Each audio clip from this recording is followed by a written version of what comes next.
آپ جو ایگو ہے اور سیلف رسپیکٹ ہے، یعنی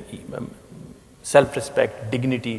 اس کو ایگو میں سے کیسے علیحدہ کر کے ہمیں بتائیں گے کہ دونوں میں کیا فرق ہے؟ یہی ہر انسان انسانیت کا شرف رکھتا ہے، اور اللہ تعالیٰ نے جس طرح اس کے اندر اخلاقی شعور رکھا ہے، وہ ایک مورل بینگ ہے، اس کے اندر ایستھیٹک سینس رکھی ہے، وہ چیزوں کو خوبصورتی اور بدصورتی میں تقسیم کرتا ہے، اسی طرح اپنی ذات اور اپنی عزت کا احساس بھی رکھا ہے۔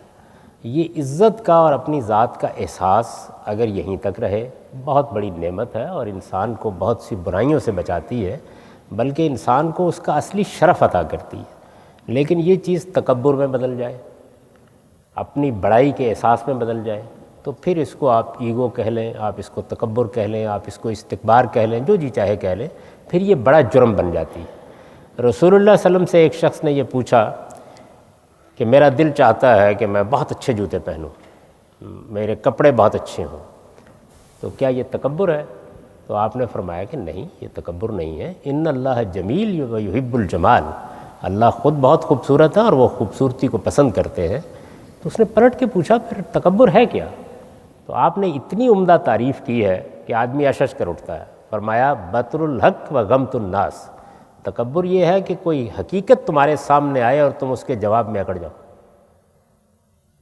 وہ کوئی بھی ہو سکتی، مذہب کی، علم کی، آپ کے اپنے ذات کی، آپ کے گھر میں، آپ کے باہر،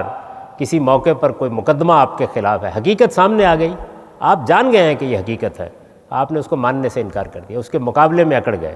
تو فرمایا تکبر یہ ہے۔ اور وغمت الناس، اپنے دوسرے بھائیوں کو حقیر سمجھنا، یہ تکبر۔